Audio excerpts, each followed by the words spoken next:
तुम्ही जर 10वी बोर्डाची परीक्षा देत असाल तर ही गोष्ट तुमच्यासाठी अतिशय महत्त्वाची आहे. पण त्याआधी मला कमेंट सेक्शनमध्ये सांगा की तुमचा पेपर किती मिनिटं अगोदर लिहून तुम्ही मोकळे होता.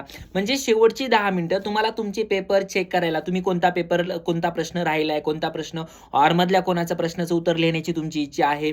अशा सगळ्या गोष्टी तपासण्यासाठी तुम्हाला शेवटची 10 मिनिटं भेटतात का?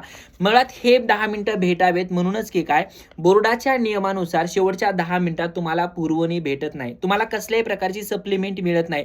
भलेही इन्व्हिजिलेशनसाठी आलेले शिक्षक तुमच्या ओळखीचे असू देत, पण तुम्हाला एक्स्ट्रा सप्लिमेंट शेवटच्या 10 मिनिटात मिळणार नाही. म्हणून तुम्हाला तुमचा पेपर शेवटची 10 मिनिटं शिल्लक असण्याआधी संपवायचा आहे. आणि हो, शेवटच्या 10 मिनिटांमध्ये तुम्हाला चेक करायचं आहे तुमचं काय राहिलंय, कोणता प्रश्न राहिलाय. सगळ्यात महत्त्वाची गोष्ट म्हणजे सप्लिमेंटची बांधणी असेल. आणि हां, एक गोष्ट, तुम्ही घेतलेल्या सप्लिमेंटची संख्या या ठिकाणी नमूद करायला विसरू नका.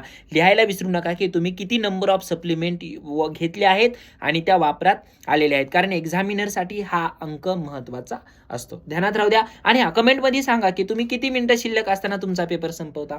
फास्ट.